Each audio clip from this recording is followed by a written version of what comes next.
Hi everybody, TJ Mack Vintage Cards and Nostalgia, and in today's video I'm doing episode 6 of my AFL case build.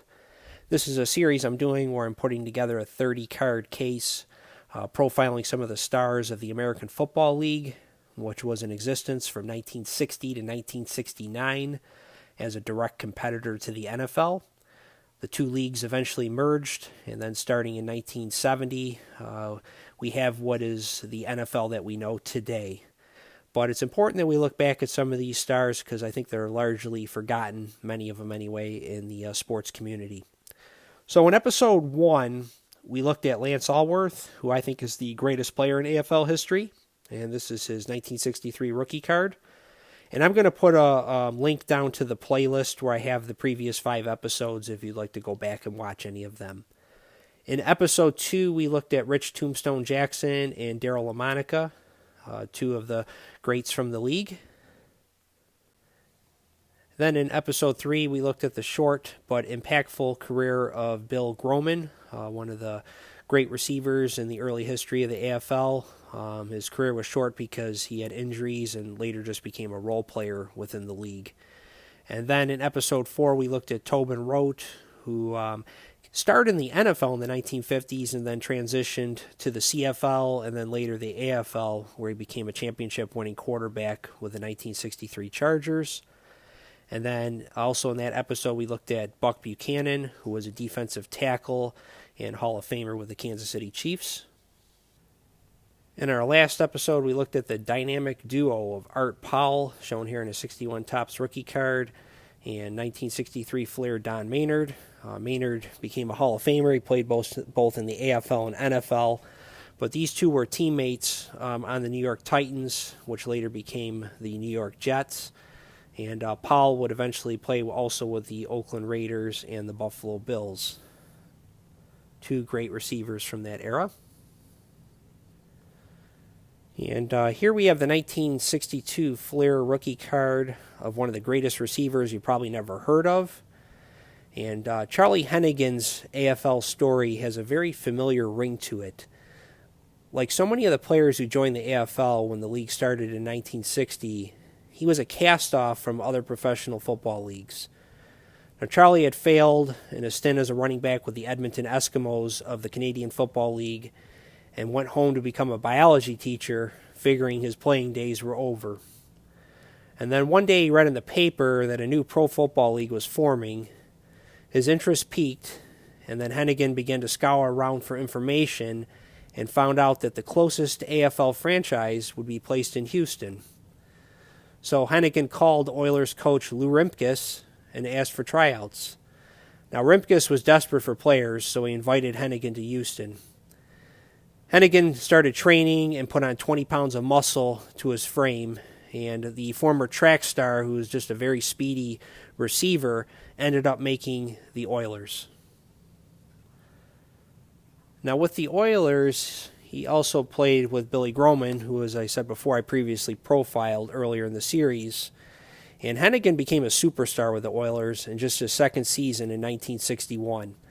He set the AFL and NFL mark for most receiving yards in a season with 1,746, which would stand for 34 years until it was broken by Jerry Rice in 1995. Now you have to remember that Hennigan did it in just a 14-game season. His quarterback with the Oilers, Hall of Famer George Blanda, said this of Hennigan: "No man can cover him. He has the finest moves in the league." Now, Hennigan was so good that he was responsible for getting Hall of Fame cornerback Willie Brown cut from the Oilers as a rookie in 1963 because Brown simply could not cover Charlie Hennigan. Charlie and Willie would meet again on the field in the last game of the season in 1964 against the Denver Broncos. Now, Willie Brown signed with the Broncos at that time, and he began to star with that team and later would play with the Oakland Raiders, as you can see here on his 75 Topps card. Well, in that game, it was the last game of the season, and Charlie Hennigan needed to catch 9 passes to set the single season receiving record with 101 catches. Well, he ended up getting those 9 catches against Willie Brown by the middle of the third quarter. So Hennigan that year in 1964 finished with 101 catches for 1,500 yards, which was also an NFL record. So you have to remember here that he held the NFL single-season yards record and receptions record. And that receptions record was eventually broken in 1984 when Art Monk had 106 catches that season. And here's Art Monk in his 1982 Topps card. Hennigan played 7 years. He won 2 AFL championships. He made 5 All-Star teams. He twice led the AFL in yards and once in receptions. He finished his career with 410 catches for 6,823 yards. He's an all-AFL second-team receiver. Now, unfortunately, he has been passed over for the Hall of Fame, like pretty much every player who only played in the AFL, except for offensive lineman Billy Shaw. It's a shame because he was a Hall of Famer who dominated the league in its early days. Now, the second player I'm profiling today is Willie Lanier, and he's shown here in his 1971 Topps card, which is his first card. Now, I say first card because his first season in the AFL was in 1967, and he doesn't have a card until 1971. Now, Lanier made history by becoming the first black middle linebacker in NFL and AFL history.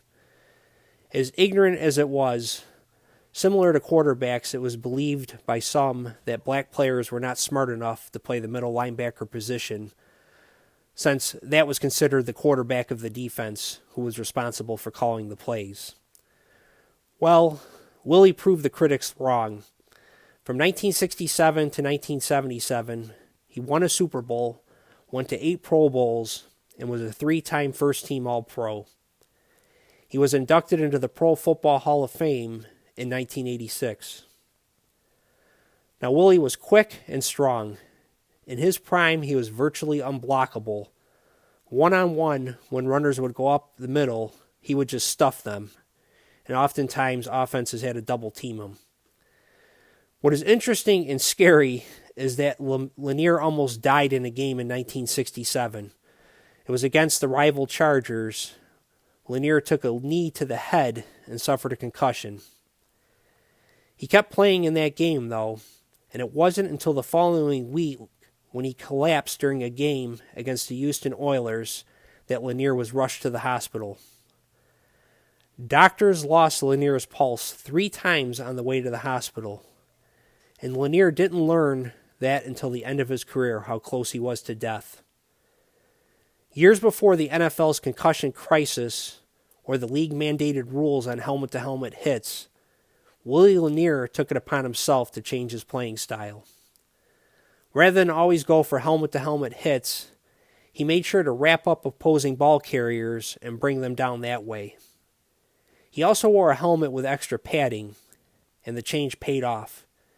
He played another 10 years and became an NFL legend in the process. And one of Lanier's padded helmets is in the Pro Football Hall of Fame. So I hope you enjoyed this episode today. Everybody have a great week, and we will talk again soon.